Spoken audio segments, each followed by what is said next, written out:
बच्चों आज का हमारा टॉपिक है माइक्रोब्स इन इंडस्ट्रियल प्रोडक्ट्स।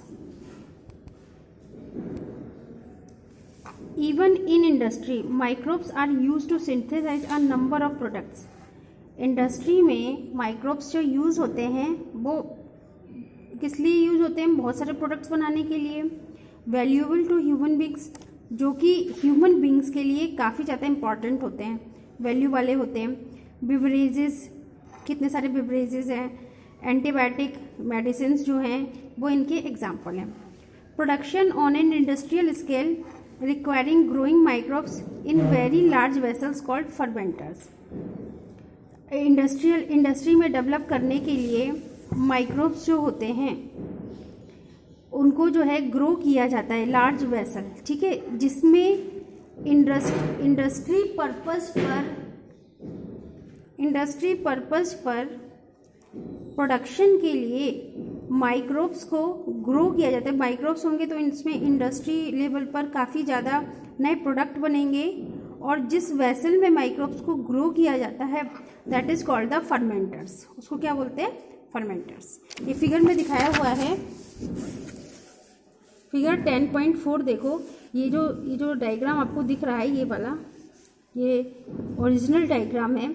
ये दिखाया हुआ है क्या? फर्मेंटर्स को दिखाया हुआ है। इसके बाद में है fermented beverages.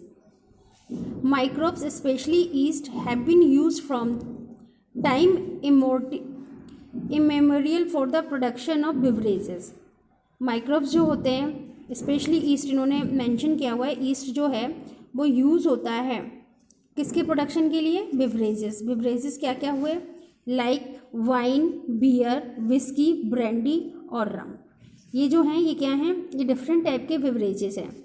For this purpose the same yeast, इस पर्पज़ के लिए जो ईस्ट है सैक्रोमाइसिस सेरेविजी यूज होता है। किस चीज़ के लिए यूज़ होता है? ब्रेड बनाने के लिए, इसलिए इसको क्या बोलते हैं? ब्रूअर्स ईस्ट, ठीक है। जो ब्रेड बनाने के लिए यूज़ होता है that yeast is called the brewer's yeast. Is used for fermenting malted cereals and fruit juice. जो ब्रूअर्स ईस्ट होता है वो यूज़ होता है किस चीज़ के लिए? माल्ट को, जो भी एक टाइप की सीरियल है, अनाज है, उसको फर्मेंटेशन करने के लिए यूज़ होता है, और फ्रूट का जूस बनाने के लिए यूज़ होता है। टू प्रोड्यूस इथेनॉल, और इससे क्या डेवलप करते हैं? इथेनॉल को डेवलप करते हैं।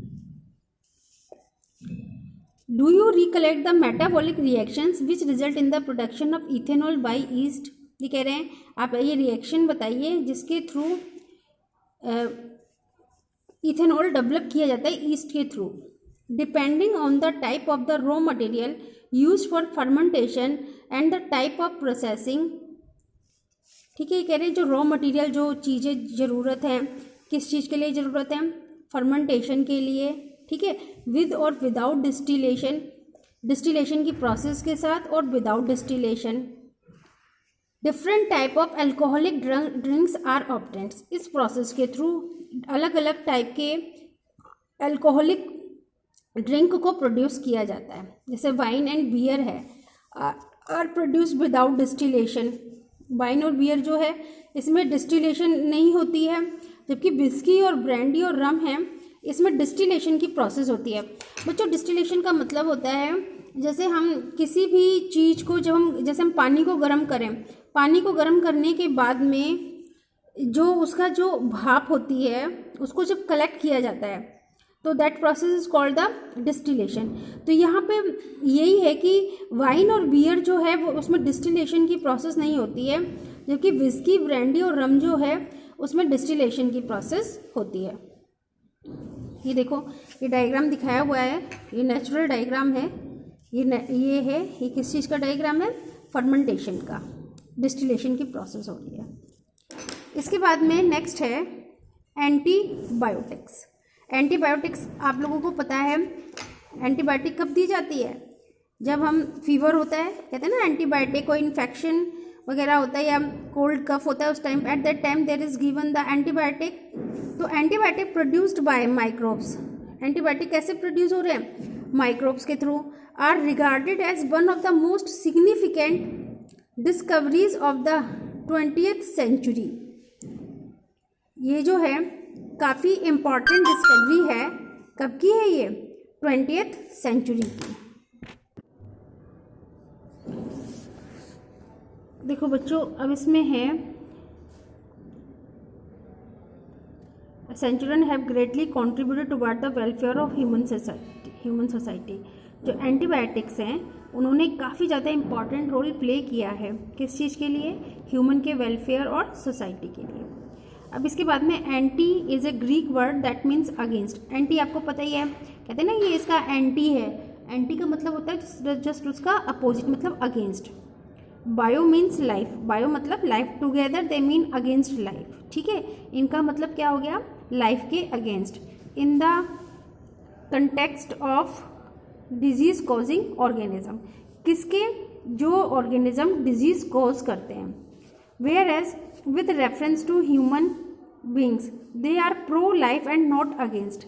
बट ह्यूमन बींग्स में ये क्या कर रहे हैं? लाइफ को बना रहे हैं, ना कि लाइफ के अगेंस्ट है। Antibiotics are chemically substances. Antibiotics क्या हैं?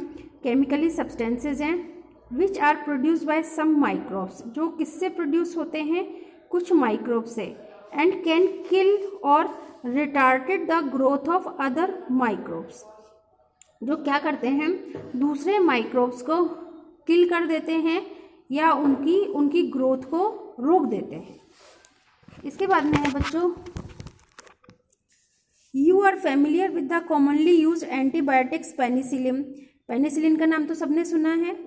Do you know the penicillin was first antibiotic to be discovered. आप लोगों को पता है पेनिसिलिन जो थी वो फर्स्ट एंटीबायोटिक थी जिसको डिस्कवर किया गया था। And it was a chance discovery, जो कि क्या थी? एक चांस डिस्कवरी थी। Alexander Fleming while working on staphylococci bacteria. Alexander Fleming जो थे वो काम कर रहे थे, किसके ऊपर काम कर रहे थे? स्टेफाइलोकोकाई बैक्टीरिया के ऊपर। एंड ही ऑब्जर्व, उन्होंने देखा कि कुछ माउल्ड की तरीके के स्ट्रक्चर बन गए हैं। किस पे बन गए? Unwashed culture.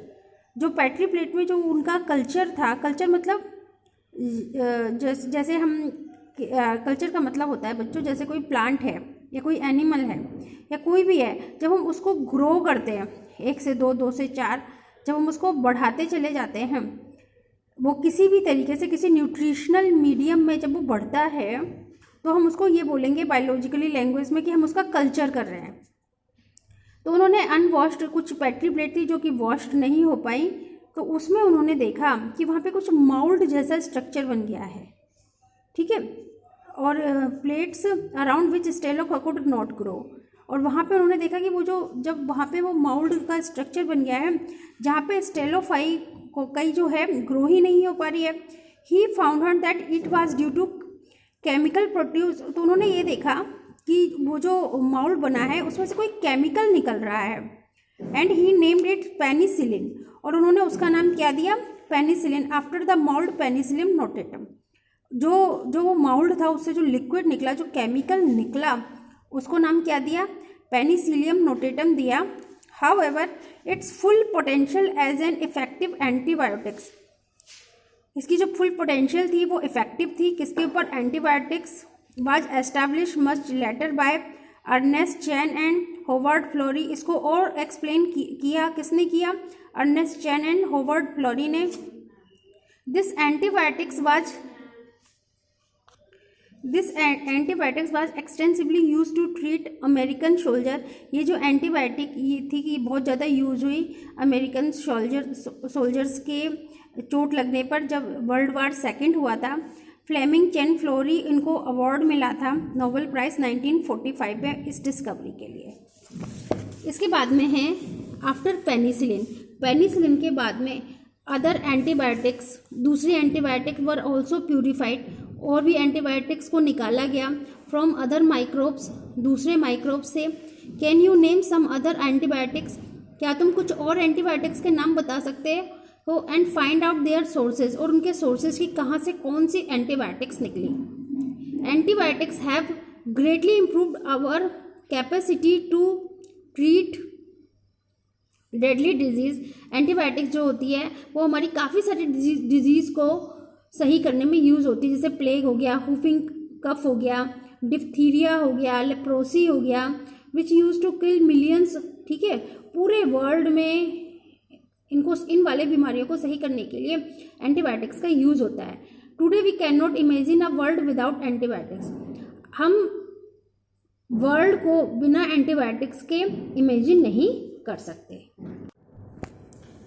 बच्चों अब हमारा है topic chemicals, enzymes and other bioactive molecules. ठीक है, केमिकल्स ये आप लोगों को पता है क्या होते हैं केमिकल्स। एंजाइम्स आर दोज जिनकी वजह से कोई भी रिएक्शन जल्दी हो जाती है, और बायोएक्टिव मॉलिक्यूल्स, ठीक है, वो मॉलिक्यूल्स जो किसी भी रिएक्शंस को एक्टिव कर देते हैं।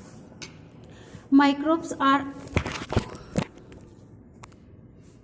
are also used for commercial and industrial production of certain chemicals like organic acid, alcohols and enzymes. Microbes जो हैं वो यूज़ होते हैं, किस चीज़ के लिए यूज़ होते हैं? कमर्शियली और इंडस्ट्रियल पर्पस से ऑफ केमिकल्स, बहुत सारे केमिकल्स, ऑर्गेनिक एसिड्स के लिए, अल्कोहल के लिए एंड एंजाइम्स के लिए। Example of acid producers are, देखो एग्जाम्पल जैसे ये एस्परजिलस नाइगर है, ये फंगस है, ठीक है, of citric acid, citric acid से निकलता है ये। एसिटोबैक्टर एसिटी, ये बैक्टीरिया, इससे क्या निकलता है? Acetic acid. क्लोस्ट्रीडियम ब्यूटेरिकम, ये भी बैक्टीरियम है, इससे क्या निकलता है? Butyric acid. और फिर क्या है? लैक्टोबैसिलस, ये भी बैक्टीरिया, इससे क्या निकलता है? Lactic acid. तो these are very important question, ये नीट में भी पूछे जाते हैं और जनरल भी पूछे जाते हैं कि जो कौन सी फंगस है वो कहाँ से निकलती है, किस बैक्टीरिया से कौन सा एसिड निकलता है, ये बच्चों ध्यान से पढ़ना है। फिर देखो ईस्ट जो है use for commercial production of ethanol, east जो है वो यूज़ होता है इथेनॉल को बनाने में। Microbes are also use for production of enzymes, microbes जो हैं वो यूज़ होते हैं एंजाइम को बनाने में। Lipases are used in detergent formulation and helpful in removing oily stain from the industry. देखो यहाँ पे ना सबके फंक्शंस दिए हुए हैं, तो ये this paragraph is very important कि किसका कहाँ पे यूज़ है। तो लाइपेजेस जो है वो यूज़ होता है किस चीज़ के लिए? In detergent formulation and removing oily stains from the laundry वगैरह में जो ऑयली नहीं लग जाता, ऑयल लग जाता है, उसको हटाने के लिए। You must have noted that bottled fruit juice brought from the market, जो मार्केट से जो जूस मिलता है are clearer are compare to those में जो घर पे बनाए जाते हैं उनसे ज़्यादा क्लियर होता है, मतलब उसमें इतना इन्फेक्शन नहीं होता। This is from the market are clearer as compare to, हाँ दिस इज़ बिकॉज द जो बॉटल जूस होते हैं उनको जो क्लीन किया जाता है वो किससे क्लीन किया जाता है? पैक्टिनेजेस एंड प्रोटीएजेस से, ठीक है, इनको किससे क्लीन किया जाता है? पैक्टिनेजेस एंड प्रोटीएजेस से। इसके बाद में है स्ट्रेप्टोकाइनेज प्रोड्यूस, स्ट्रेप्टोकाइनेज जो होता है वो प्रोड्यूस होता है किससे होता है? कौन से बैक्टीरिया से? स्ट्रेप्टोकोकस से। एंड इसको फिर मॉडिफाई कर लिया जाता है किसके थ्रू? जेनेटिक इंजीनियरिंग के through. Is used as a clot buster for removing clots, ठीक है, जैसे जो जिनको हार्ट अटैक आता है उनका ब्लड जो होता है वो बहुत डार्क या उसको गाढ़ा बोलते हैं, उसमें ब्लड क्लोटिंग हो जाती है, तो उस क्लोट को हटाने के लिए इसको यूज़ किया जाता है, ठीक है, मायोकार्डियल इन्फ्रैक्शन, ठीक है, तो क्लोटिंग के लिए इसको यूज़ किया जाता है। इसके बाद में देखो साइक्लोस्पोरिन जो है used as an immunosuppressive agent in organ transplant patient, ये इम्यूनोसप्रेसिव एजेंट है, इम्यून सिस्टम के लिए है। जब ऑर्गन का ट्रांसप्लांटेशन होता है उस टाइम इसको यूज़ किया जाता है। कौन सी फंगस से निकलता है ये? ट्राइकोडर्मा पॉलीस्पोरम से। Stains produce by the yeast, जो ईस्ट से प्रोड्यूस होता है वो क्या है? Monascus purpureus have been commercially as blood cholesterol, ये क्या करता है? ये कोलेस्ट्रॉल को कम कर देता है, ठीक है, ऑयली खाने से बॉडी में कोलेस्ट्रॉल ज़्यादा हो जाता है तो इसको यूज़ किया जाता है। It acts by competitively inhibiting the enzyme, ये क्या करता है? एंजाइम को इनहिबिट कर देता है। इररिस्पॉन्सिबल, जो कोलेस्ट्रॉल बनाने के लिए हेल्पफुल होते हैं उस एंजाइम को इनहिबिट कर देता है।